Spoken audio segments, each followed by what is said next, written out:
The region of Waterloo is trying to assemble 770 acres of Class 1 farmland in Wilmot Township that will be rezoned and made shovel-ready for industrial use. If farmers refuse to sell, the region has threatened to expropriate their land. Since March 2024, the region has purchased 22% of its target, with funding that we now know is coming from the provincial government. Now, there has been plenty of local opposition, including delegations and protests, as Wilmot residents make it clear that they are not willing hosts for a possible factory. They are not willing hosts. But the region is still attempting to own several properties, either by negotiation or expropriation, and their direction is coming from the provincial government.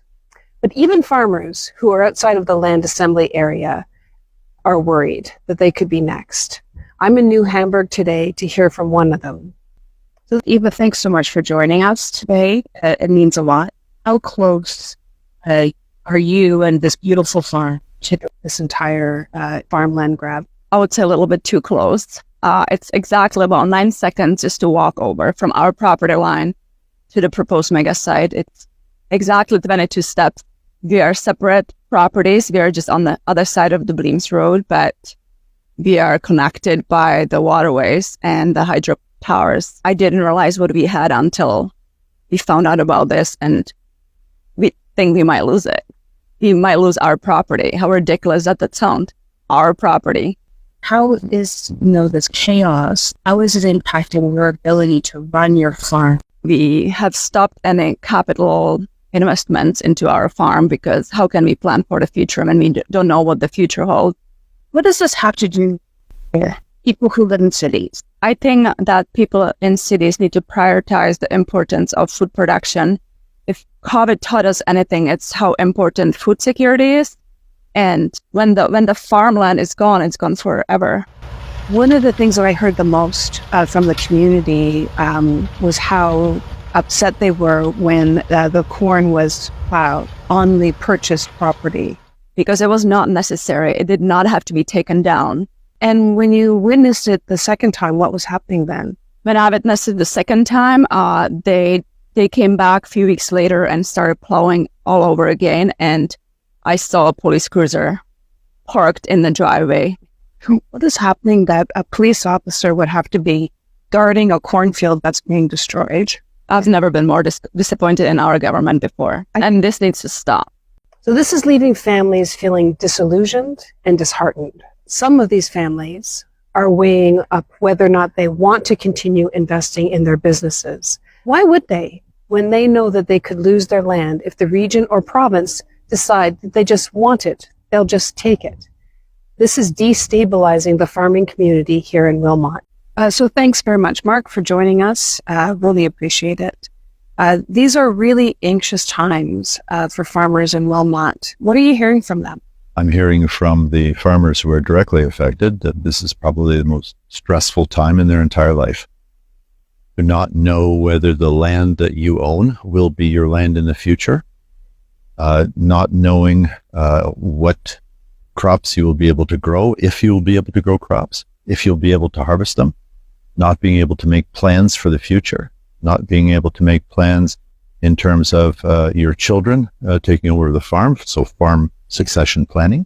So it's an interesting point. How many local jobs will be lost if these farms are forced to close down? Trickle-down jobs are far more than the jobs that are right here. So every acre of corn that's produced here will provide jobs on down the line in terms of further processing, provide jobs in terms of feeding cattle. So your yogurt, your milk, your cheese, your hamburger all come from crops like corn and soybeans that are produced right here. Yeah. And all of those contribute to jobs. And then there is a significant number of jobs that come from further processing. So your corn can be turned into a sweetener or a starch.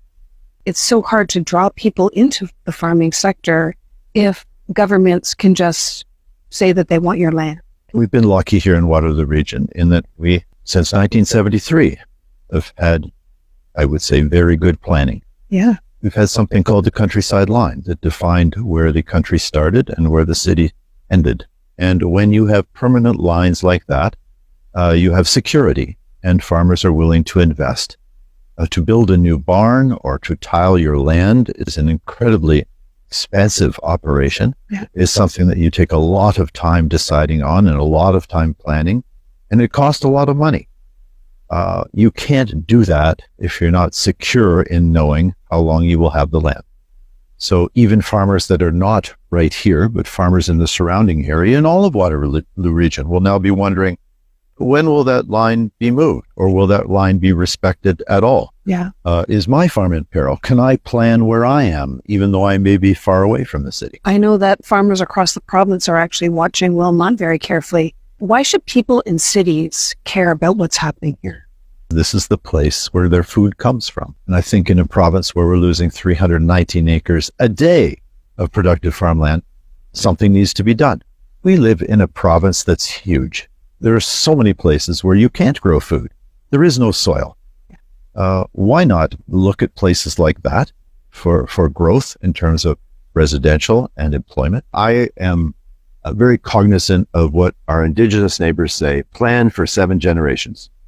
And I think that's what we should do. I think we should do that as a province, as a municipality, and as people who live here.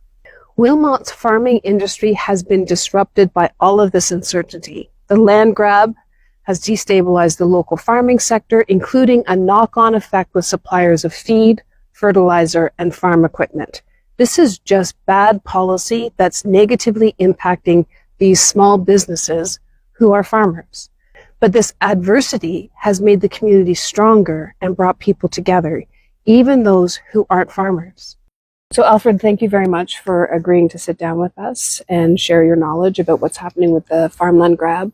What kind of response have you had from the community about this land assembly? Well, the community has been really supportive of our direction. The Fight for Farmland group was put together very quickly, early March. We got together with strong individuals with a lot of different skills. We had an environmentalist, we had a project planner. The community itself has been very supportive. We have over 3,500 signs that are scattered they're around. all over the community. Absolutely, they're all over. And then we also had coming up on 40,000 signatures on our petitions. This is the number one issue that people in Wilmot are talking about for sure. But the players in this, land assembly are interesting, right? I think it's a little bit of a threat that's occurring here. That if they don't follow the biddings of the region and the province now, that they'll be shut out, and maybe even as far as the end of Wilmot.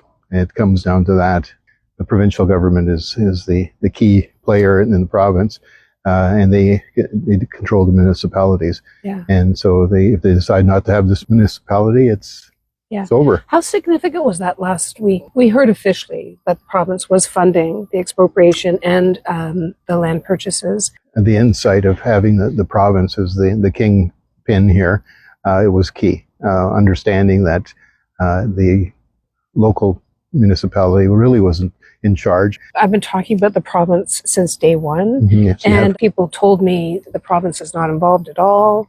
The lack of transparency is truly concerning from a process perspective. The Fight for Farmland has filed 21 freedom of information requests. How many were approved? None. They were all discounted completely. 3 had some sort of rudimentary answer, but 18 were simply discarded. We've actually asked for another one, so there's 22. The process was not followed. The region always did a great job in putting communicating with the stakeholders. They've done nothing here, and I'm shocked. And there has to be a reason for it. I just don't know what that is. Yeah, and I think people now can redirect some of their attention to the province, because the province has enabled this to happen. And if the province stops funding it, then the farmland grab will end. Why should people in cities care about what's happening here in Wilmot? The water from the region is drawn not very many meters down the road for all of Wilmot, all of the region.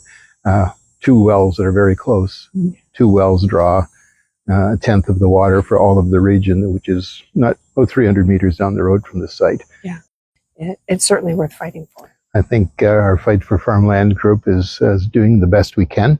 We always look for support, and we're very thankful for all your support. Oh, thank you very much.